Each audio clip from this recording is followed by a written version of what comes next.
Have you ever wondered why some people seem to effortlessly attract wealth, while others struggle their entire lives regardless of how hard they work? What if I told you that the difference isn't about strategy, connections, or even chance, but about an unseen law, as exact as mathematics, as certain as sunrise?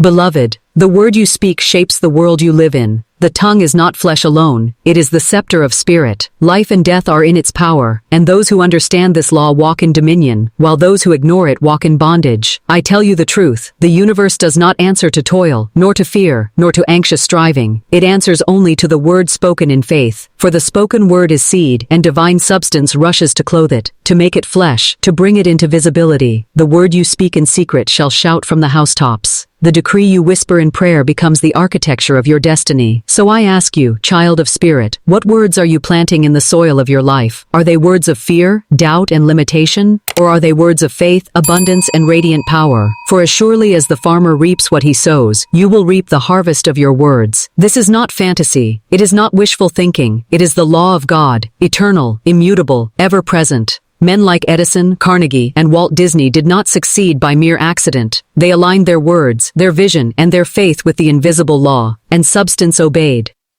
Scripture declares, "Thou shalt also decree a thing, and it shall be established unto thee." Now, if these words have reached you, it is not by chance. You are here by divine appointment.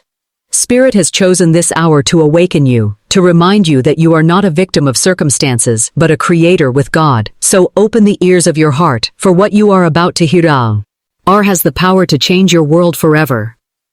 The spoken word is the bridge between the invisible and the visible. It is the ladder by which Jacob saw angels ascending and descending. It is the trumpet that brought down the walls of Jericho. It is the staff in Moses' hand that parted the Red Sea. And it is the quiet whisper of Christ when he said, "Peace, be still," and the storm obeyed him. The word is not mere sound. It is vibration, electricity, divine substance in motion. It is the hammer that shatters rocks, the seed that germinates into harvest, the law that governs form. Every great builder of civilization has known this, consciously or unconsciously. Thomas Edison, when asked how he could attempt invention after invention without discouragement, replied, "I have not failed. I've just found 10,000 ways that won't work." His words were never words of defeat. They were words of persistence, of faith, of creative command. Each declaration shaped the energy around him until light itself bowed to his decree. Andrew Carnegie, the steel magnate, once said that he could not have accomplished anything without surrounding himself with men of vision who spoke words of power. He listened not to the chatter of fear, but to the language of possibility. Napoleon Hill, after interviewing hundreds of the world's wealthiest men, concluded in his immortal words, "Whatever the mind can conceive and believe, it can achieve." What is belief, beloved, but the word fastened to the heart, repeated until the invisible becomes visible? You see, the average man thinks his words are idle. He curses his day. He complains of lack. He speaks of sickness and debt as though they were facts set in stone. But every word is a decree, and every decree becomes flesh. The subconscious mind is like fertile soil. It does not argue. It does not reason. It simply receives. And whatever seed is sown, whether of weeds or wheat, will surely come to harvest. The wise, therefore, guard their tongue as a king guards his treasury. They do not permit idle chatter of doom, for they know that every word spoken plants a vibration in the unseen. Scripture tells us, "By thy words thou shalt be justified, and by thy words thou shalt be condemned." How much plainer can it be? Your life, whether blessed or burdened, is the direct echo of your words. Consider Walt Disney, who faced bankruptcy, ridicule, and countless failures before his vision manifested. He would walk the empty swamps of Florida, speaking aloud of castles, kingdoms, and parades of joy, though all others saw only mud and mosquitoes. His words carried the vibration of faith, and divine substance answered. Today, millions enter the dream he spoke into existence. Child of spirit, understand this. Wealth is not first coins or paper. Wealth is word, clothed in substance. Healing is not first medicine. Healing is word, clothed in flesh. Joy is not first circumstance. Joy is word, clothed in experience. Everything begins with the Word. In the beginning was the Word, and the Word was with God, and the Word was God. What then shall you speak? Will you decree lack, or will you decree abundance? Will you declare fear, or will you declare faith? Remember, the Israelites wandered in the wilderness not because God withheld his promise, but because they spoke murmuring words. They declared giants greater than their God, and so their world reflected their decree. Yet Joshua and Caleb spoke words of victory. We are well able to overcome it. And they alone entered the promised land. When you declare, I am wealthy, I am strong, I am guided, I am provided for, I walk in divine favor, you are not boasting, you are aligning your tongue with the truth of spirit, you are sending forth angels to prepare your path, you are commanding substance to take form.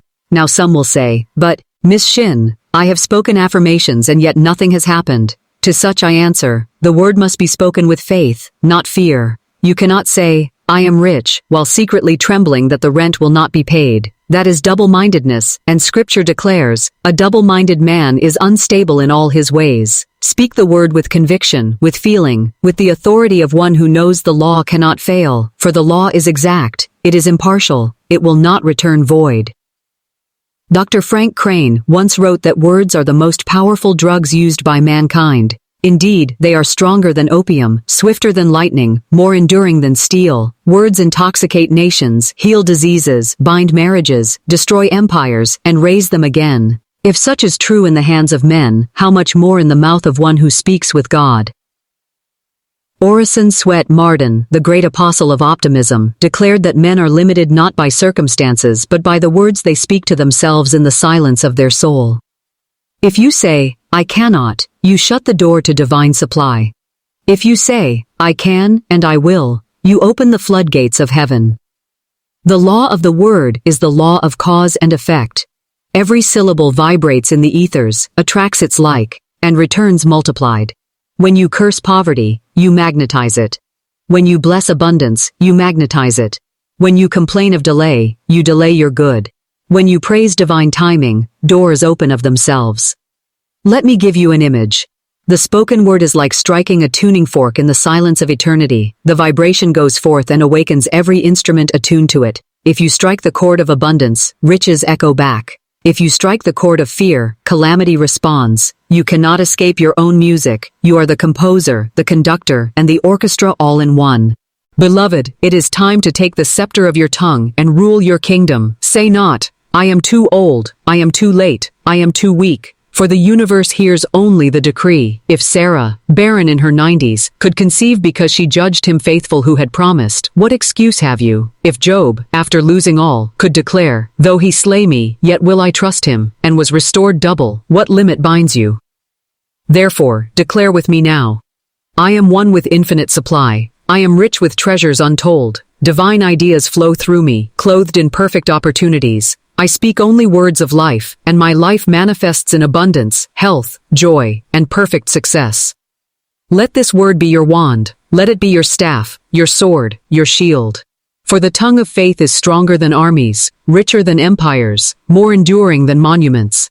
Kings die, nations crumble, but the word spoken in faith lives on, creating, expanding, multiplying. Do not wait for evidence before you speak. Speak first, and evidence will follow. Speak healing, and cells will align. Speak abundance, and channels will open. Speak guidance, and doors will appear. Speak peace, and storms will still. For the universe is voice-activated, and your voice is the trigger of creation. Pause, and feel this truth. Right now, as you listen, your words are shaping tomorrow. Speak of joy tonight, and joy will meet you in the morning. Speak of lack tonight, and lack will greet you at dawn. Which companion will you choose? I tell you, beloved, choose life, choose blessing, choose abundance, choose the word that aligns with God's eternal supply. For you are made in His image, and His image is creative word. When God said, "Let there be light," He revealed the pattern. He did not strive, He did not labor, He spoke, and it was. So too shall you speak, and it shall be. Beloved, hear me well, the word you are. I'll speak today becomes the harvest you walk in tomorrow. Nothing can be hidden from this law. You may smile in public, but if your secret word is one of fear and defeat, the harvest will surely betray you. The universe does not answer to masks, it answers to decree. It does not yield to empty chatter, It responds to conviction. The law knows no deception. If you whisper, "I cannot," it seals the gates. If you declare, "I can," heaven rushes to your side. The word is not mere poetry. It is the engine of destiny. Look at the lives of those who shaped civilizations. Thomas Troward, the judge who studied spirit with the precision of science, declared that thought is the mold, and words are the casting of that mold into form. Prentice Mulford, that prophet of new thought, said, "Every word spoken sets up vibrations in the unseen, to be returned to us." And Christian D. Larson wrote, "Promise yourself to think only the best, to expect only the best, to speak only the best, and to manifest only the best." These were not idle dreamers. These were men and women who touched the eternal fabric and felt its pulse. Carl Jung, delving into the vast ocean of the unconscious, observed that words are symbols with power to stir the deep currents of the soul. Gurdjieff, that stern teacher of awakening, warned that man sleeps in his speech, speaking like a machine, unaware that every word binds him deeper into illusion. Yet Christ declared, "The words that I speak unto you, they are spirit, and they are life." To speak consciously, with faith, is to awaken. To speak blindly, in fear, is to sleep in bondage. You ask me, Miss Shinn, can a simple word change a life so greatly? I answer with thunder, yes, for what else is prayer but word clothed in faith? What else is prophecy but word clothed in vision? What else is command but word clothed in authority? Words have raised the dead, healed the sick, liberated nations, written constitutions, ended wars, and birthed revolutions. Shall they not also pay your bills, heal your body, restore your joy, and open the gates of abundance?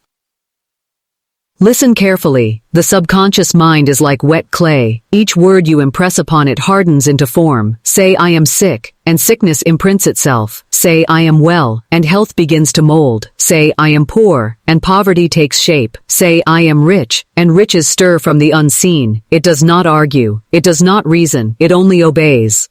I recall a woman who came to me in despair declaring, "Miss Shinn, I have tried everything. I cannot pay my debts." I told her, "Stop speaking debt, speak abundance, say aloud, God is my immediate and endless supply. All that is mine by divine right now rushes to me." She obeyed, though trembling. Within weeks, unexpected channels opened, a forgotten inheritance, a new opportunity, and her debts dissolved like morning mist. Why?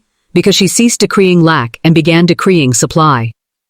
Child of spirit, let this truth pierce you. You cannot afford to speak one careless word.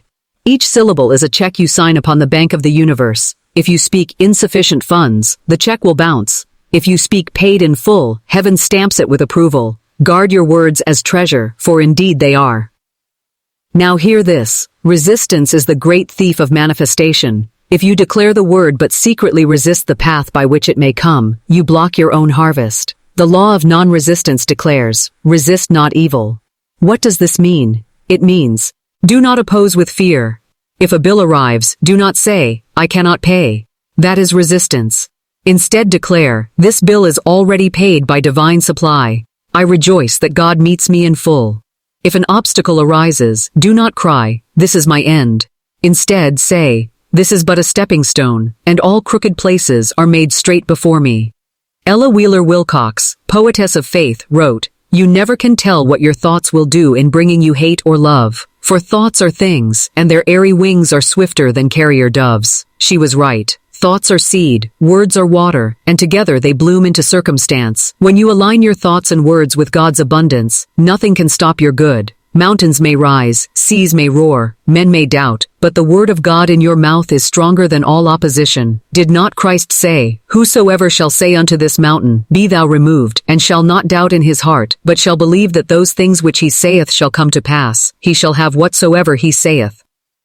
Notice, he did not say think alone, but say. The word must be spoken. Silent hope is not enough. The tongue must declare it, for sound vibrates substance into action. Beloved, meditate upon this. The ancient prophets were not magicians, they were men and women who knew the law of the word. Ezekiel was commanded to prophesy to the dry bones, and as he spoke, sinews and flesh came upon them, and breath entered them, and they lived. It was not wishful thinking, it was word spoken with authority. So too must you prophesy to the dry bones of your life. Speak to your empty purse, be filled. Speak to your weary body, be strong. Speak to your lonely heart, be loved. Speak to your confused mind, be guided. Speak to your closed doors, be opened. Speak to your future. Be radiant. The creative word must be followed by unwavering faith. If you speak today and doubt tomorrow, you plant and uproot, and no harvest can appear. The farmer does not dig up his seed each morning to see if it has sprouted. He trusts the soil. So must you trust the law. Speak once in faith, then rejoice, and thank God that it is done. For thanksgiving is the seal of manifestation. Do not measure your decree by appearances. Appearances lie. They are shadows cast by old words. A man may look poor today because yesterday he decreed poverty, but if today he decrees abundance, tomorrow must change. A woman may look ill today because yesterday she decreed sickness, but if today she decrees health, tomorrow must shift. The unseen always precedes the seen. Do not curse the seed for not sprouting overnight. Rejoice, for it is germinating beneath the soil. Swami Vivekananda declared, "We are what our thoughts have made us, so take care about what you think. Words are secondary, thoughts live, they travel far. Yet I tell you, words give thoughts wings. Thought is the seed, but word is the wind that scatters it into the field of life. Without word, thought is confined. With word, thought becomes command." Even science bows to this truth. Quantum physicists confess that observation collapses possibility into reality. What is observation but focused attention, clothed in word? The moment you declare, "It is," probability collapses into form. Substance obeys. Particles align, energy crystallizes. You may not see the movement, but heaven sees it, and angels hasten to perform it. Child of spirit, take your word seriously. Do not say, "I am tired, but I am renewed." Do not say, "I am broke, but I am abundantly supplied." Do not say, "I am lost, but I am divinely guided." Train your tongue as a warrior trains his sword. Let no idle murmur slip by. Speak with power. Speak with clarity. Speak with authority. For every word spoken in faith is a contract signed with eternity. Consider this.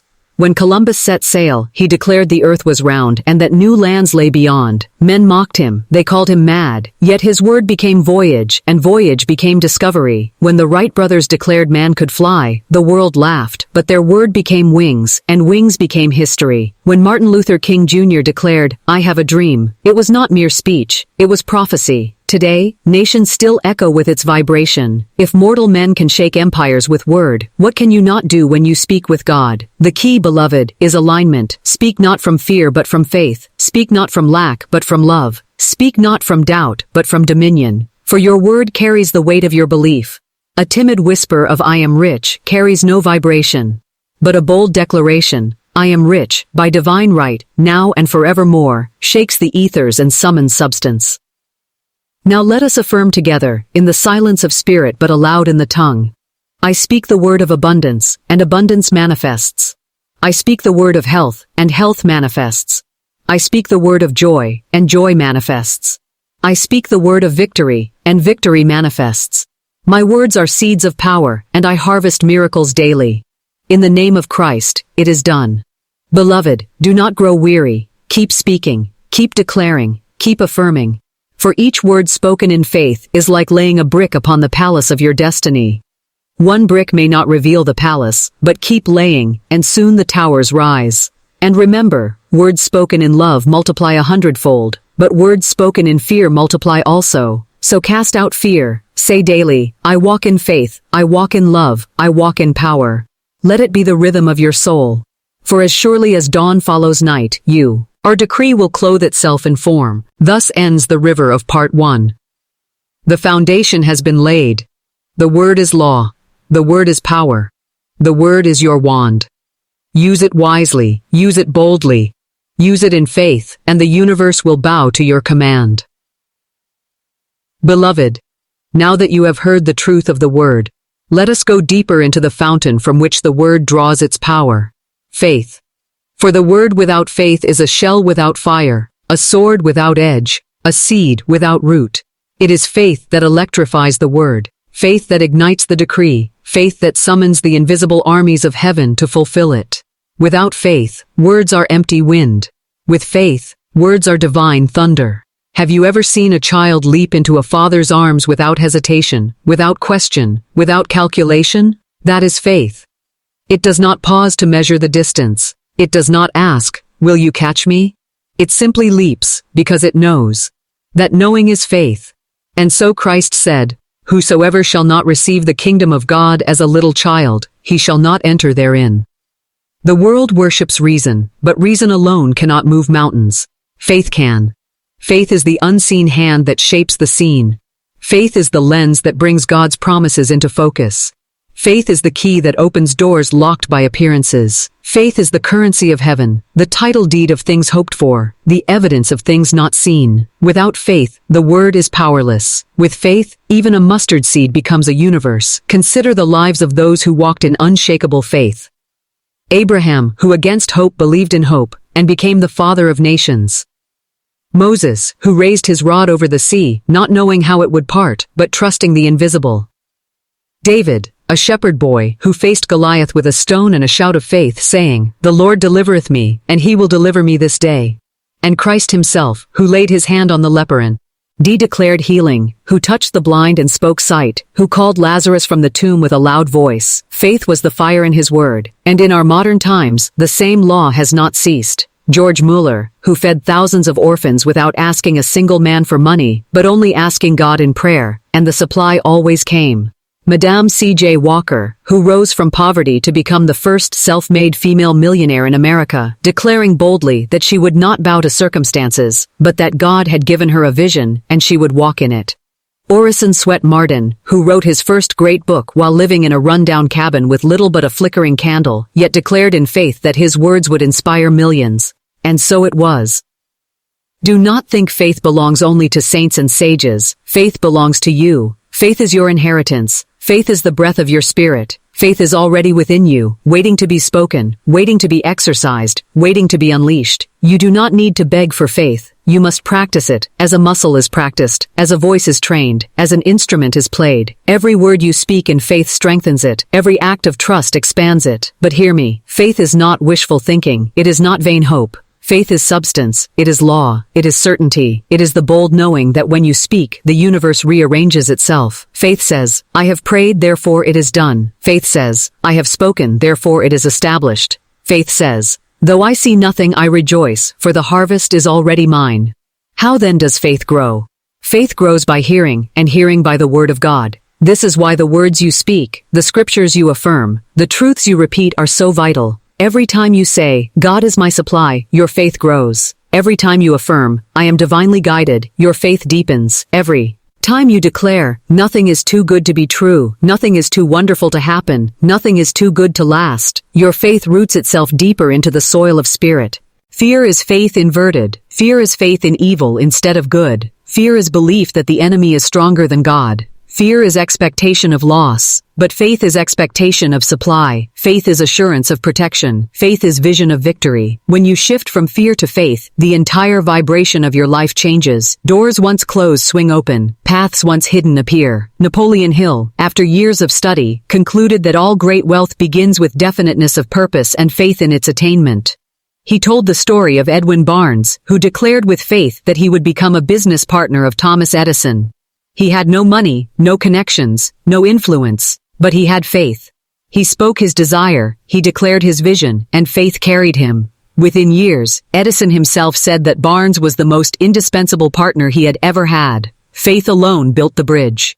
Faith is contagious. Speak it, live it, radiate it, and others will catch it. Edison had faith in light, and light became. Carnegie had faith in steel, and skyscrapers rose. Disney had faith in imagination, and kingdoms of joy appeared. What is your faith building? Child of spirit, I must warn you, the enemy of faith is doubt, and doubt is subtle. Doubt whispers, what if it doesn't work? What if I fail? What if God forgets me? Cast it out, for doubt is the thief of miracles. When Peter walked on water, he did so in faith, but when he doubted, he sank. And Christ said, O thou of little faith, wherefore didst thou doubt? Let that rebuke echo in your soul. Do not doubt, speak your word in faith, and walk on the waters of life. Faith does not consult appearances. Faith does not ask the bank account, can I afford it? Faith declares, God is my supply, therefore it is paid. Faith does not ask the body, am I sick? Faith declares, by his stripes I am healed. Faith does not ask the calendar. Is it too late? Faith declares, in God's timing, all things are made beautiful. Faith does not bow to evidence. It creates new evidence. There is a story told of a minister who prayed for rain during a drought. The people gathered in the church, all anxious and skeptical. Only one little girl brought an umbrella. That is faith. Do you pray for rain and leave your umbrella behind, or do you prepare for blessing as if it were already here? For faith acts as though the answer is now. Child of spirit, rise into this consciousness. Faith is not passive. Faith acts. Faith speaks. Faith rejoices. Faith moves forward though it sees nothing. And the universe, compelled by the law, must meet faith with manifestation. Let us declare together, I walk by faith and not by sight. I speak my word in faith, and it cannot return void. I rejoice for my good is already here, unseen but certain. I cast out fear, for perfect love and perfect faith dwell within me. I am one with divine substance, and I walk in miracles daily. Do you feel the power of these words? That is faith stirring in your soul. That is the fire of spirit awakening. That is the rod of Moses parting your Red Sea. That is the stone of David slaying your Goliath. That is the voice of Christ calling forth your Lazarus. Faith is the master key. With it, nothing is impossible. Without it, even the simplest prayer is barren. Therefore, guard your faith as treasure. Feed it with the word, strengthen it with praise, exercise it with action. Do not bury it in the ground, but multiply it as the talents were multiplied. For to him who has faith, more shall be given, and to him who has none, even what he has shall be taken. Beloved, listen. Life is not cruel. Fate is not blind. God is not absent. It is your faith that measures your supply. Christ said, according to your faith be it unto you, not according to luck, no. According to effort, not according to toil, but according to faith. That is the law. That is the formula. That is the revelation. So I ask you, what is your faith measuring out today? Are you expecting pennies, or are you expecting kingdoms? Are you asking for crumbs, or are you claiming banquets? Are you hoping for survival, or are you declaring abundance? Do not insult the infinite with small requests. Enlarge your faith. Stretch your vision. Declare boldly. For spirit delights in giving without measure. Remember this. The Israelites asked for meat, and God gave them quail until they could eat no more. Solomon asked for wisdom, and God gave him wisdom, riches, and honor besides. The widow asked Elisha for oil, and her vessels overflowed until every jar was filled. What you ask in faith, you shall receive. Therefore, decree with me now. My faith is mighty, my vision is vast, my supply is endless. I expect miracles, I expect abundance, I expect health, I expect joy. My faith is the evidence of things unseen, and I rejoice, for it is done. Having learned the law of the word and the law of faith, let us now turn to the great architect of destiny, vision. For the word is seed, faith is the soil, but vision is the blueprint of the harvest. Without vision, faith is aimless, and words scatter like sparks in the wind. But with vision, every word becomes a beam of light, every affirmation a stone in the temple of your destiny. Scripture declares, where there is no vision, the people perish. Vision is the inner sight that beholds what the outer eye cannot see. Vision is the divine picture held in the mind, painted by spirit upon the canvas of imagination. Vision is prophecy in picture form. To see with the eyes of spirit is to call forth substance, to magnetize opportunity, to summon resources from the unseen. Look through the pages of history, and you will find that every great achievement began with vision. Joseph dreamed a dream, and though his brothers mocked him, his vision carried him from Pigos, rise into palace. Michelangelo, staring at rough marble, saw David within, and freed him with hammer and chisel. Edison, long before the bulb glowed, saw light filling cities. Carnegie, long before steel-framed skyscrapers, saw towers rising to the heavens. Disney, long before a single brick was laid, saw kingdoms of joy where children laughed and parades never ceased. Their visions were mocked, resisted, doubted, but they endured, for vision is stronger than ridicule, more enduring than doubt, more powerful than circumstance. Vision is the divine faculty by which you see beyond appearances. Appearances show poverty, but vision beholds abundance. Appearances show sickness, but vision beholds health. Appearances show loneliness, but vision beholds companionship. Appearances show failure, but vision beholds victory. Faith is the assurance, but vision is the picture. Together they form the magnet that draws substance into form. Do you know why so many live lives of quiet desperation? It is because they have no vision. They see only the world as it is, and not as it can be. They speak words without picture, and faith without image, and so their lives remain shadows of possibility. The man without vision is like a ship without compass, tossed by waves, driven by winds, yet never arriving at port. But the man with vision is like a captain who sees the shore in his mind before ever setting sail. Helen Keller, blind and deaf yet declared, "The only thing worse than being blind is having sight but no vision." She, though robbed of natural senses, lived with inner sight so radiant that she moved nations. She wrote, she spoke, she inspired millions. Not because she saw with eyes, but because she saw with spirit. What excuse have you, who possess both eyes and ears, if you fail to dream? Beloved, I tell you plainly, your imagination is not fantasy. It is the workshop of spirit. It is the temple where God paints pictures of your future. Do not despise it. Do not neglect it. Guard it. Cultivate it. Feed it with beauty, truth, and goodness. For as surely as the farmer reaps what he sows, so too shall you reap what you imagine. Do you recall Jacob, who peeled rods before the cattle so that they would conceive according to the pattern they beheld? That story is more than history. It is metaphysical truth. Whatever image you hold steadily before your mind, your life will conceive and bring forth. If you hold images of fear, you will give birth to trouble. If you hold images of faith, you will give birth to miracles.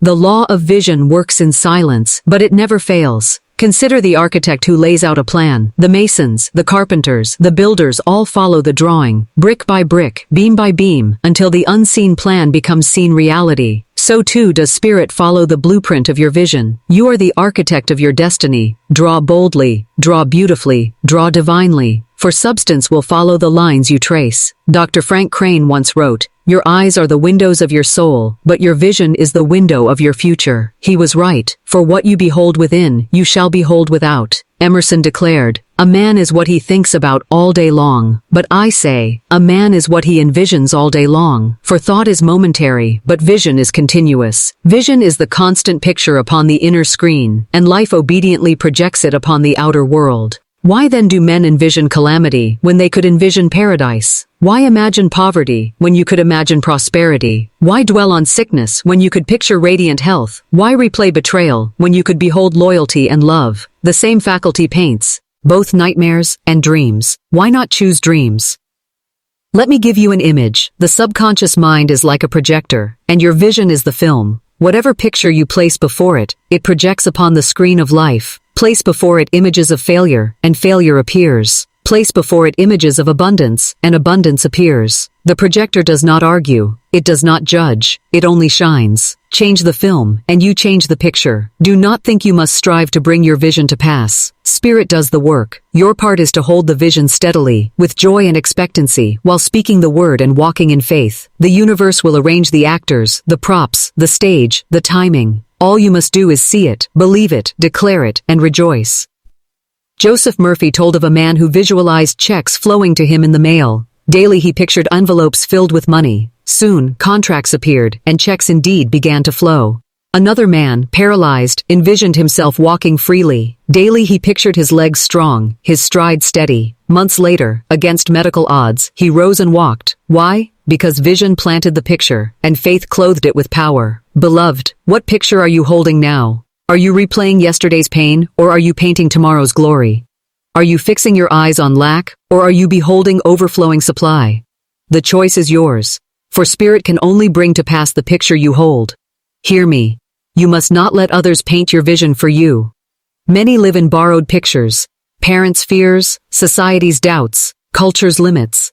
But you must tear down every false image and paint anew with the colors of spirit. Say to yourself, I see myself healthy, wealthy, radiant, loved, fulfilled. I see myself walking in divine purpose. I see myself surrounded by joy. I see myself blessing others abundantly. Hold it, and it must be. Do not grow discouraged if the picture tarries. The farmer does not uproot his crop because he sees only soil. He waits, he waters, he trusts. So must you. Hold the picture, water it with faith, and rejoice. For in divine timing, it shall burst forth, more glorious than you imagined. Vision is the womb of miracles. Guard it, nurture it, rejoice in it. For without vision, the word is blind, and faith is aimless. But with vision, word and faith unite, and nothing is impossible.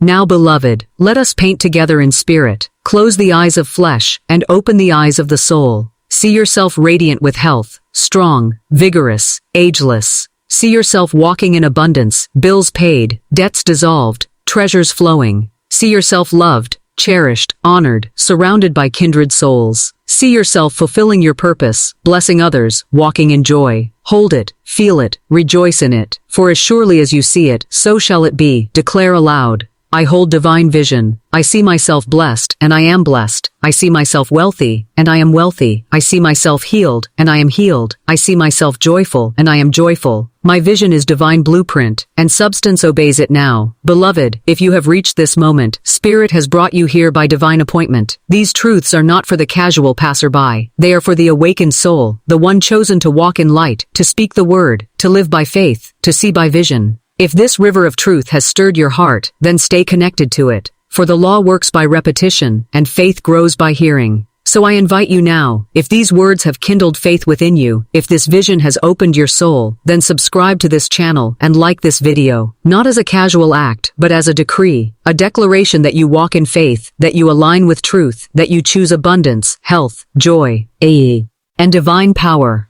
By subscribing, you join a fellowship of faith, a circle of visionaries, a temple of word. By liking, you affirm that truth has touched you, and you send it forth into the ethers, multiplying its reach, blessing countless others. This is not chance. This is not coincidence. This is Spirit speaking to you, through these words, in this moment. So declare your yes, seal your faith, and step fully into the life prepared for you. Beloved, it is not enough to speak the word, to hold the faith, to paint the vision. For faith without works is dead, and vision without action remains a dream. The word is seed, faith is soil, vision is blueprint, but right action is the hand that builds, the step that advances, the movement that brings heaven down to earth. Scripture declares, "Be ye doers of the word, and not hearers only, deceiving your own selves." Too many souls hear truth, delight in truth, even speak truth, yet fail to act upon it. They wait for conditions to be perfect, for doors to open wide, for angels to deliver them ready-made blessings. But I tell you, the angels move when you move. Doors open when you step toward them. Conditions obey when you act in faith. Right action is not frantic striving, nor anxious labor. It is not moving from fear, nor rushing from desperation. Right action is spirit-led action, inspired, effortless, precise, timely. It is the step taken in faith, the deed done in peace, the move made in obedience. Right action flows from inner guidance, from the still small voice that whispers, "This is the way, walk ye in it." Consider Abraham, who heard the divine command, "Get thee out of thy country, and from thy kindred, and from thy father's house, unto a land that I will show thee." He did not wait to see the land, he did not demand a map, nor assurance of comfort. He rose and went, and in going, he became the father of nations. His action was his faith clothed in obedience. Moses stretched forth his rod, though the sea still roared before him. Noah built an ark, though the skies were clear. The widow baked Elijah a cake, though her cupboard was bare. Each acted before they saw, and because they acted, the miracle was loosed. Right action always precedes visible supply. Look also at modern prophets of industry and art. Edison worked not in frantic fear, but in steady obedience to his inner vision. Though mocked, though failing thousands of times, his hand never ceased its labor, for he knew each action brought him closer to the light. Carnegie gave not only steel, but philanthropy, for he knew wealth without right action was emptiness. Walt Disney walked into swamps and wastelands, seeing castles where others saw mud, and his right action drew kingdoms out of dust. Right action is not always grand. Sometimes it is the small step, the humble deed, the simple word, a letter written, a call made, a hand extended, a seed sown. Spirit blesses the act, however small, when it is aligned with faith and vision. For in divine mathematics, a mustard seed becomes a mountain moved. But beware, beloved, of wrong action. Wrong action is action born of fear, resentment, manipulation, or greed. Wrong action may bring temporary gain, but ends in loss. For it is written, "Except the Lord build the house, they labor in vain that build it." Many have built towers on lies, empires on deceit, fortunes on exploitation. But their foundations crumble, for wrong action cannot endure. Right action, however, builds upon rock. It may seem slow, it may seem small, but it endures. For Spirit blesses it, multiplies it, establishes it. As Emerson declared, do the thing, and you shall have the power. Power does not precede action. It follows it. When you step, strength flows. When you move, doors open. When you obey, heaven aligns. Beloved, you must learn to listen, few. Or divine direction. The world clamors with noise, voices of fear, advice of the blind, commands of the anxious. But Spirit speaks in stillness. Withdraw daily into silence. Listen within. Ask, Spirit, what is my next step? Then wait, and the answer shall come. It may come as a gentle nudge, a sudden idea, a door opening, a word from another. Do not despise small leadings, for in small leadings lie great destinies.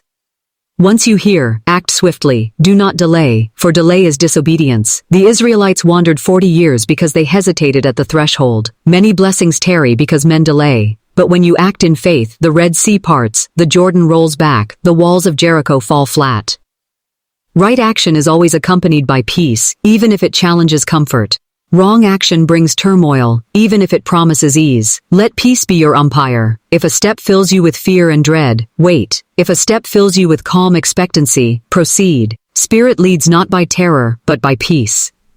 Beloved, let us bring this down to your life. Perhaps you have spoken the word of abundance, held the faith, painted the vision of prosperity. Now Spirit whispers, tithe, give, share. That is right action. Perhaps you have declared health, held the vision of vitality. Now Spirit whispers, rest, nourish, walk. That is right action. Perhaps you have envisioned love, held the picture of companionship. Now Spirit whispers, forgive, release, open. That is right action. Do not argue with the guidance. Do not say, it makes no sense, it is too small, it is too hard. Simply obey. For obedience is better than sacrifice, and faith without works is dead. Right action is the proof of faith. The great metaphysician Thomas Troward declared, principle is not limited by precedent. What does this mean? That Spirit may lead you into new paths, ways never walked before, actions never considered. Do not resist because it is new. Remember, Abraham walked into an unseen land. Edison experimented with unheard of methods. Columbus sailed into uncharted waters. Carnegie pioneered unimagined industry. Each acted beyond precedent, and because they did, they changed history. Right action may sometimes look foolish to the world, but wisdom to Spirit. Noah was mocked for his ark, yet the flood proved his wisdom. Joseph stored grain in years of plenty, and famine proved his prudence. The Christ spat on clay, anointed blind eyes, and sight proved his power. Obedience to Spirit may defy logic, but fulfills law. Beloved, do not be paralyzed by the question, what if I fail? Failure does not exist in Spirit. Every step taken in faith is success, for it advances you toward destiny. Thomas Edison said, I have not failed, I've just found 10,000 ways that won't work. His persistence was right action, and light crowned his labor. And hear me, right action is always today, not tomorrow, not someday, but now. Spirit speaks in the present. The enemy of destiny is procrastination. Many say, when I have more money, I will give. When I feel stronger, I will act. When I have more knowledge, I will move. But Spirit says, move now, and all else shall follow. The widow gave her last cake, and abundance flowed. The lepers stepped toward the priest, and healing came as they went. Peter cast his net at Christ's word, and the fish leapt into it. Always the miracle met them in motion. So rise, beloved, act on the vision, step in faith, do the deed, move in obedience, speak the word, yes. Believe the word, yes. Envision the word, yes. But then, do the word. For without action, a truth lies dormant. With action, truth is incarnate. Declare aloud, I move in right action. My steps are ordered by the Lord. I act in faith, and miracles follow. I obey Spirit's whisper, and doors open. I walk forward, and heaven meets me on the path. Beloved, as you walk in right action, you shall see wonders. What once seemed impossible will part like the sea. What once seemed closed will open like gates of brass broken asunder. What once seemed barren will bloom as the desert with roses. For Spirit blesses the act, multiplies the deed, establishes the step. And remember this eternal law, right action always blesses others as well as yourself. For Spirit's guidance is never selfish. When you walk in right action, you not only prosper, but you lift others. Your obedience becomes their blessing, your step their freedom, your deed their miracle. Thus is the law of love fulfilled. So walk boldly, beloved. The path is clear, though unseen. The way is open, though hidden. Act, and it shall be revealed. Step, and it shall be established. Move, and miracles shall meet you. For the law of right action is the law of divine flow, and he who flows with spirit can never fail. Beloved, there is a rhythm to the universe, a sacred cadence to the unfolding of life. Just as day follows night, just as spring follows winter, just as harvest follows sowing, so too does manifestation follow the decree of the word in its appointed hour. The law of divine timing is as certain as gravity, as inevitable as sunrise, and as faithful as the heartbeat. Yet men grow restless, they demand instant harvest, they uproot their seeds, they cry out in despair, why has it not come? And in their impatience, they forfeit their miracle. But Spirit whispers, my times are in thy hand. For God is not hurried by man's anxious clock, nor moved by man's fearful calendar. Divine timing is the clock of heaven, not the wristwatch of earth. To walk in spirit is to trust the unfolding, to rest in the rhythm, to know that delay is not denial, and that what tarries is only gathering strength to appear in glory. Consider the farmer. He sows his seed and does not dig it up in worry. He waters, he waits, he trusts the unseen processes of earth and sky. In due season, not before, not after, the stalk rises, the ear swells, the harvest comes. Would it not be folly to demand the corn in the first week? Yet men demand wealth, love, healing, destiny before the roots have formed, before the soil has ripened, before the sun has ripened the fruit. Beloved, patience is not passivity, it is power.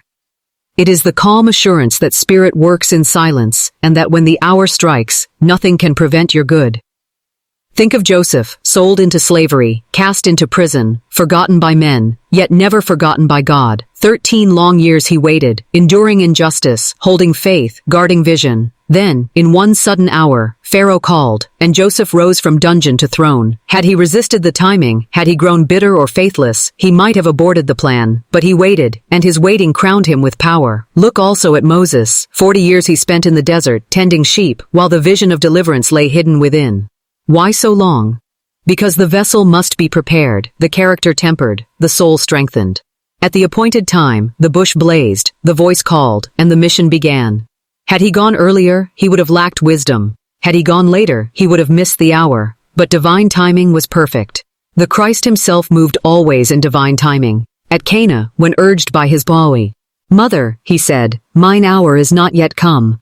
And yet, when the hour did strike, water blushed into wine, and glory was revealed. Again and again he declared, "My time is not yet come," until the appointed hour of the cross, when he bowed his head and said, "It is finished." Beloved, if the Master himself submitted to divine timing, shall we not also? Men of vision in every age have walked this law. Edison labored for years before light crowned his toil. Carnegie rose from poverty to wealth through patient persistence, not sudden chance. Walt Disney faced bankruptcy, ridicule, and rejection countless times before his kingdom of joy opened its gates. Each trusted timing, each endured waiting, each held the vision until the appointed hour. Beloved, impatience is a thief. It robs you of peace, it weakens faith, it blinds vision. Anxiety is wasted energy, like rocking in a chair. Much motion, no progress. Fear says, it will never come. Faith says, it is already mine. Impatience says, I must have it now.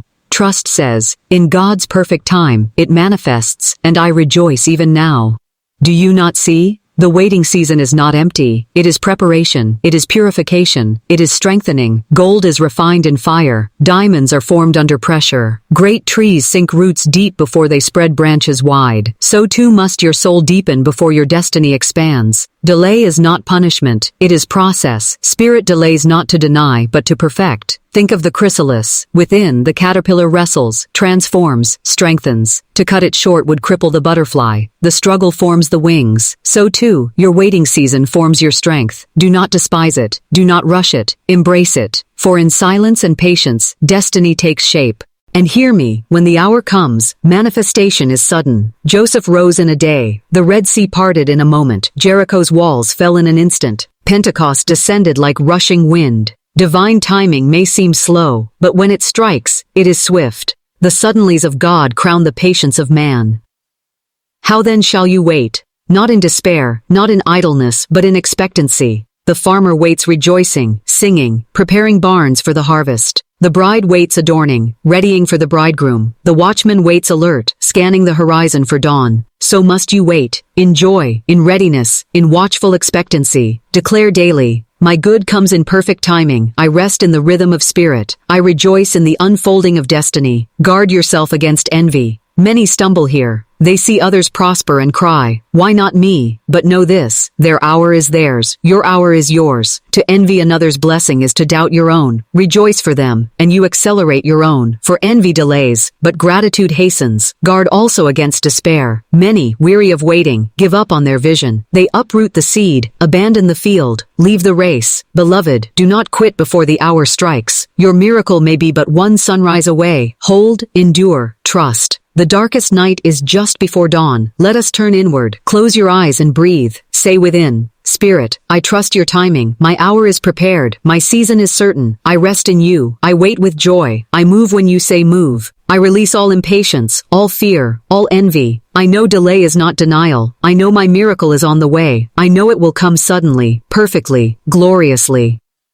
Beloved, to walk in divine timing is to walk in peace, to know that every step, every delay, every door, every pause, every movement is ordered. The steps of a good man are ordered by the Lord. When doors close, you rejoice, for it is not the time. When doors open, you step boldly, for the hour has come. You are no longer a slave of anxious clocks, but a master of eternity's rhythm. Declare aloud, I move in God's perfect time. I rest in divine rhythm. I am never late, never early, always on time, for Spirit orders my steps. My good cannot be delayed, cannot be denied. It comes swiftly, suddenly, perfectly, in the right hour. And so, beloved, wait with joy, act in faith, rest in peace, trust the unseen. For the law of divine timing never fails. The hour is appointed, the day is written, the miracle is prepared. In God's time, it shall appear, and your heart shall sing, it was worth the wait. Beloved, after the word is spoken, after faith is held, after vision is painted, after action is taken, after timing is trusted, there remains this mighty law, the law of non-resistance. For many undo their miracles not by lack of faith, nor by failure of action, but by resistance, by tension, by striving against the flow of spirit. Yet the Christ declared, resist not evil. What does this mean? It means that nothing in the outer world has power over you unless you give it power. It means that struggle strengthens the very thing you oppose, while release dissolves it. To resist is to fight shadows. To resist is to give life to the very enemy you would destroy. To resist is to say with your energy, this has power over me. But to yield to spirit, to release appearances, to bless and let go, is to rise above the battlefield entirely. Resistance chains you to the problem. Non-resistance lifts you into the solution. Consider the martial artist who does not meet force with force but redirects it. The attacker's blow, met with resistance, injures both. But met with yielding, with flow, it dissolves into emptiness. So too in spirit. The problem you fight grows stronger. The condition you fear lingers. Bozo. To the situation you bless and release melts away like mist before the rising sun. Scripture says, stand still and see the salvation of the Lord. Standing still is non-resistance. It is not passivity, but spiritual mastery. It is the calm assurance that God fights for you, that substance flows through you, that the battle is the Lord's and not yours. Resistance says, I must fix it. Non-resistance says, Spirit has already finished it. Beloved, the law of non-resistance is the law of flow. When you cease to resist, you become a clear channel for divine power. When the stream meets a rock, it does not fight the stone. It flows around it, over it, wearing it down with gentle persistence until the rock itself is shaped by the water. Resistance would make the stream stagnant, blocked, dammed up, but non-resistance keeps it moving, alive, victorious. So too with you. Flow, do not fight. Yield to spirit, and you shall see the mountain dissolve into the sea. Think of Joseph once more. Betrayed by brothers, enslaved by masters, cast into prison, yet he resisted not. He did not curse them, did not fight circumstances, but yielded to the unseen hand, and spirit turned each seeming evil into stepping stones to the throne. His non-resistance made his enemies his footstool. Look at the Christ upon the cross. He resisted not. He could have called legions of angels, struck his enemies with power, yet he yielded, saying, Father, forgive them, for they know not what they do. And in his yielding came resurrection, victory over death, triumph over hell. Resistance would have destroyed the plan. Non-resistance fulfilled it. Beloved, many of you strive, resist, struggle against conditions. You fight poverty and poverty persists. You fight sickness and sickness clings. You fight betrayal and bitterness remains. But when you bless the condition, when you cease to resist, when you say, this too shall pass, and Spirit makes all things new, then you lift yourself into the current of solution, and the problem dissolves. Dr. Orison Swett Marden declared, the ocean does not resent the rocks that obstruct it. It simply flows around them. So must you. Do not waste energy on resentment, on anger, on opposition. Flow in spirit, and the rocks will be shaped, the obstacles dissolved, the path cleared. But hear me, non-resistance does not mean tolerating injustice, nor accepting bondage. It means refusing to fight on the level of appearances. It means rising above the battlefield into the authority of spirit. You do not resist, you decree. You do not fight, you affirm. You do not curse, you bless. And in blessing, you break chains. In releasing, you gain dominion. Consider Gandhi, who wielded non-resistance as a weapon more powerful than armies. By refusing to fight, by yielding to truth, he toppled an empire. Martin Luther King Jr., inspired by the same law, declared, we shall overcome, not by hate, not by violence, but by love. Their non-resistance was not weakness but divine strength. Beloved, non-resistance is the secret of peace. The soul that resists is weary, anxious, tense. The soul that yields is calm, free, radiant. Why? Because resistance binds you to the very energy of the thing you hate. To resist fear is to dwell in fear. To resist poverty is to dwell in poverty. To resist betrayal is to dwell in betrayal. But to release, to bless, to yield, this severs the chain, breaks the tie, lifts you above.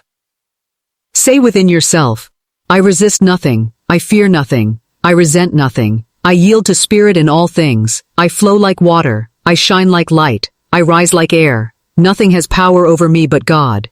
Beloved, the law of non-resistance is also the law of forgiveness, for to resist is to hold grudges, to chain yourself to the past, but to forgive is to release, to flow, to let spirit balance accounts. When you forgive, you free yourself. The other may still dwell in their chains, but you soar. The Christ declared, forgive and ye shall be forgiven. Forgiveness is the highest form of non-resistance. It is saying, I will not bind myself to your deed. I release you, and in releasing, I free myself. Non-resistance is not weakness. It is strength beyond strength. The reed that bends in the storm survives where the oak resists and breaks. The soul that yields to spirit endures, triumphs, prevails. The one who resists shatters under pressure. And do you not see, beloved, that non-resistance is the very nature of love?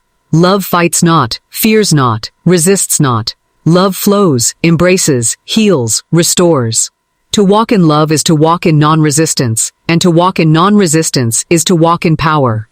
Let us practice now. Think of the thing you resist, the debt, the sickness, the enemy, the delay. Say aloud, I resist you not, you have no power over me. Spirit alone is power, spirit alone is substance, spirit alone is reality. I release you, I bless you, I yield you to God. And as I release, the way is cleared, the door is opened, the blessing appears. And watch, beloved, as the thing loses hold. What once loomed large will shrink. What once bound you will fall away. What once seemed immovable will dissolve. For resistance feeds shadows, but release dissolves them. Declare aloud, I flow with spirit. I resist nothing. I am free. I am at peace. I am in divine order. All things flow to me and through me in perfect harmony. Beloved, the law of non-resistance is the law of victory through yielding. The stream conquers the rock not by force but by persistence. The light overcomes dew. Darkness not by struggle, but by shining. The spirit triumphs not by fighting, but by flowing. Yield, and you shall prevail. Release, and you shall rise. Resist nothing, and everything shall bow before you. Beloved, the word has been spoken, faith has been planted, vision has been painted, right action has been taken, divine timing has been trusted, resistance has been released, and now the hour comes for manifestation. The seed bursts through the soil, the harvest bends the stalks, the prayer clothed in words becomes reality clothed in form. This is the law of God, that what is decreed in spirit must appear in matter, what is birthed in the unseen must shine in the seen, what is conceived in faith must be born in sight. Scripture declares, "The Word was made flesh and dwelt among us." This is not history only, it is metaphysical law. Every word spoken in faith becomes flesh. Every vision held in spirit takes form. Every decree sealed in trust appears in manifestation. For heaven is not a distant realm, but the invisible source, and earth is not a prison, but the canvas upon which heaven paints.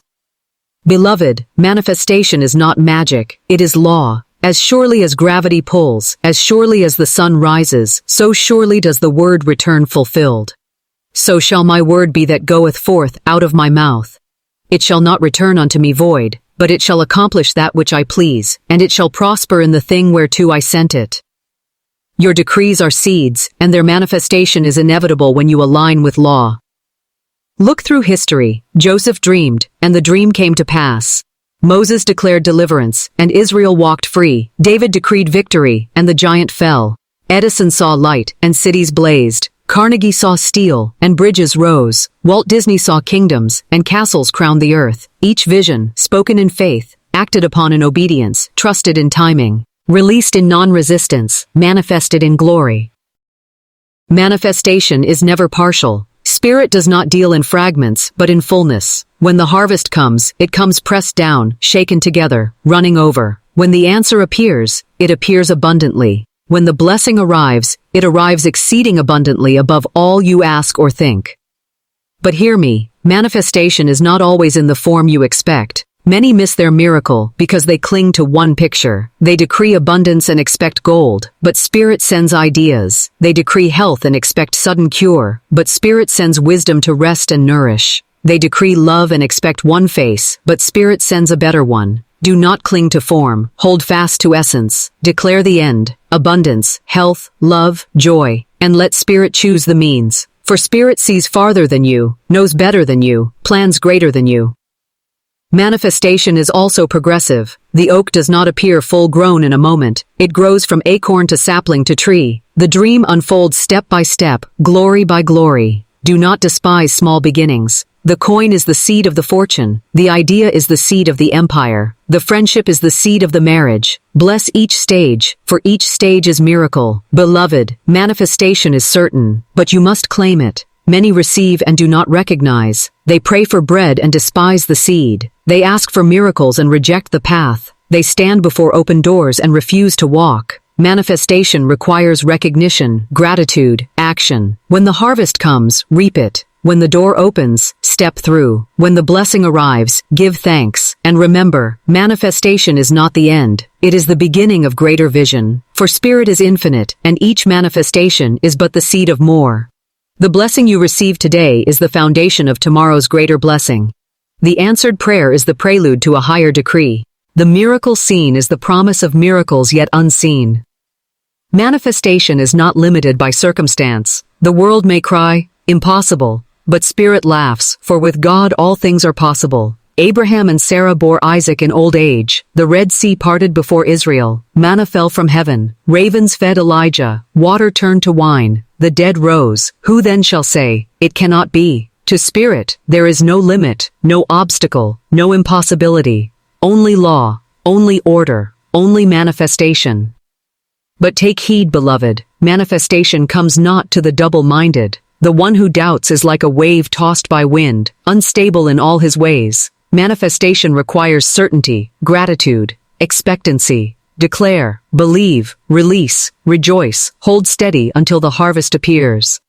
Now let us practice. Close your eyes and see the thing you have decreed. See it in fullness. Feel it as though it is here. Say aloud, "I receive it now. It is mine. It is finished. I rejoice in my manifestation." Then give thanks, not as though hoping, but as though holding. Gratitude seals manifestation. Thanksgiving waters the harvest. Praise hastens the appearing. Beloved, manifestation is heaven kissing earth. It is the invisible bowing into the visible, the eternal touching time, the promise made flesh. It is proof that Spirit rules, that word governs, that faith prevails. It is your inheritance as a child of God. And hear me, you are manifesting now. Your words, your thoughts, your visions, your actions are seeds even now bearing fruit.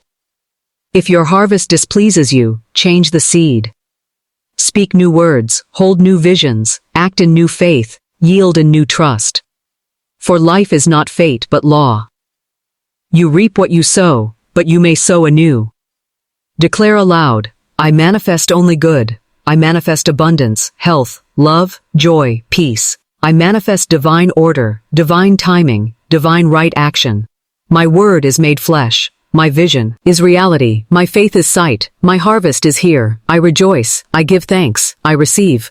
Beloved, the law is perfect, and your life shall be perfect when aligned with it. Manifestation is not rare. It is constant. Every breath, every moment, every day is manifestation. You are living even now in yesterday's decrees, so decree anew today, that tomorrow's harvest be glorious. And now, beloved, as this river of truth draws to its close, Spirit calls you to a choice. Will you let these words pass as mere sound, or will you receive them as seed? Will you return to the old harvest of fear, or will you plant the new seed of faith? Will you walk as victim, or will you rise as creator with God? If this word has ignited your soul, if this vision has awakened your spirit, if this truth has crowned you with light, then seal it with action. Subscribe to this channel, not as habit, but as decree, that you walk in truth, that you align with spirit, that you stand in faith. Like this video, not as gesture, but as proclamation, that you affirm the word, that you multiply its reach, that you bless countless souls who shall stumble upon it and be awakened as you have been. This is no accident. This is divine appointment. Spirit has brought you here, to this moment, to this word, to this choice. Say yes, declare it, seal it, and as you do, watch as manifestation crowns your life with abundance, health, love, and glory beyond measure. For the law is faithful, the word is sure, and your manifestation is certain.